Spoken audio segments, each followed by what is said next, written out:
Vamos a entrar al cuarto tema que hemos acordado, que tiene relación ya con reformas económicas propuestas por ustedes, a mediano, largo plazo, que piensan de privatizar o no. Es otra de las preguntas que se pueden incorporar aquí, o a qué hacer con las empresas en general. Comenzamos con Mauricio, 3 minutos.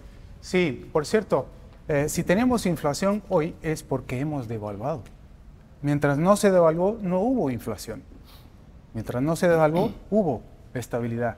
Gonzalo quiere más devaluación, más inflación, más socialización de pérdidas.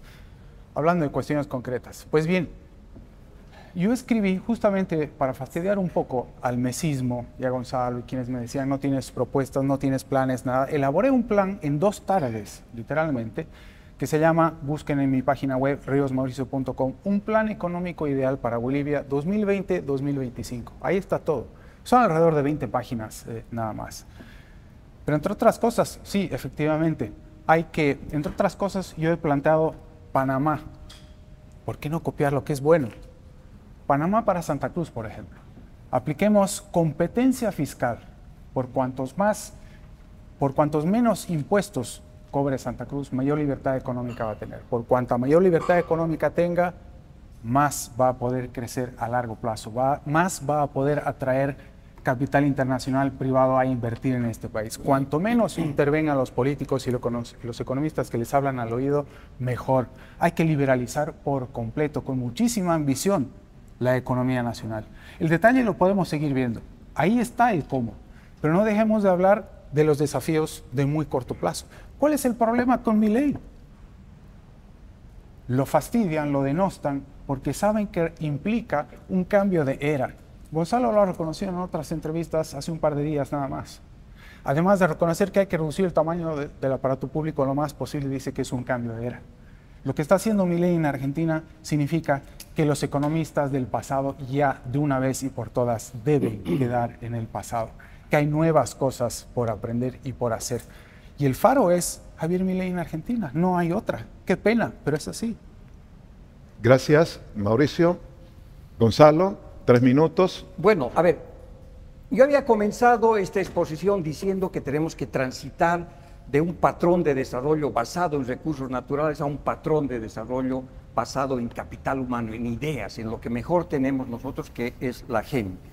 Y para eso necesitamos conquistar el planeta educación, un shock de educación. Entonces, lo que yo propongo son, en un Estado federal, en un Estado mínimo, ¿no es cierto?, yo propongo 3 puentes para pasar del sector, o sea, de la economía vista como recursos naturales a la 4ª revolución industrial. Bolivia no tiene tiempo para la 2ª, la 3ª, ni siquiera hizo la 1ª.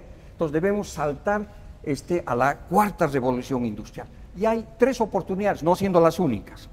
En el mundo se está produciendo un proceso de descarbonización. Descarbonización significa electrificación. Electrificación significa, en ese contexto, energías renovables, energías hechas por sol, energías hechas por viento, energías hechas por situaciones absolutamente que no contaminan el medio ambiente. Entonces, Bolivia va a tener una oportunidad, se va a generar un nuevo ciclo de las materias primas. Y ese nuevo ciclo de las materias primas va a estar vinculado a esa transformación energética. Y tenemos que estar preparados. Entonces va a haber un renacimiento de la plata, del estaño, ¿no es cierto?, del cobre, porque son las cosas que se necesitan para la transformación energética. Entonces Bolivia tiene que estar preparada para eso y crear un clúster, crear conglomerados vinculados a eso, porque no se olviden que ahí va a haber una oportunidad, pero haciendo paneles solares, o sea, haciendo el software que vamos a mover las hélices, es decir, ese es otro tipo de aproximación, pasar usando el capital humano de los recursos naturales mineros a los recursos que tienen que ver con la generación de electricidad. La otra es la producción de alimentos. Aquí en Santa Cruz hay que dar un shock de tecnología, de productividad. Los alimentos aquí nos van a cambiar la vida, pero para eso necesitas mejor capital humano. Tienes que hacer el puente igual en el modelo extractivista que tenemos ahora, que se basa sobre todo en la expansión de la tierra, que la tierra suba, ¿no es cierto?, y aumentemos la productividad. Eso es capital humano, eso es innovación, eso es creatividad. Y aquí eso ya está pasando. Por lo tanto, ¿no es cierto?, ese es el segundo camino que deberíamos seguir rumbo a lo que les estoy mencionando, esta transformación del patrón de desarrollo. Ese es el desafío de Bolivia.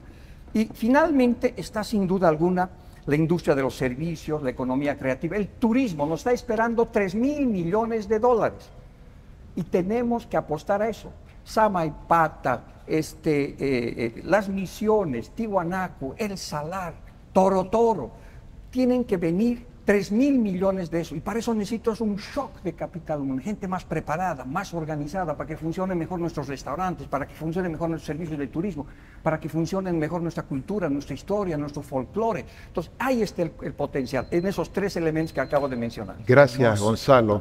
Vamos a ir al periodo ya de réplicas. Recuerdo, el tema es propuestas de reformas, de soluciones a mediano y largo plazo en el ámbito económico. Mauricio, 2 minutos. Sí, nuevamente, ¿cómo? ¿Con qué plata? ¿Quién elabora los planes de desarrollo, de objetivos de largo plazo, etcétera?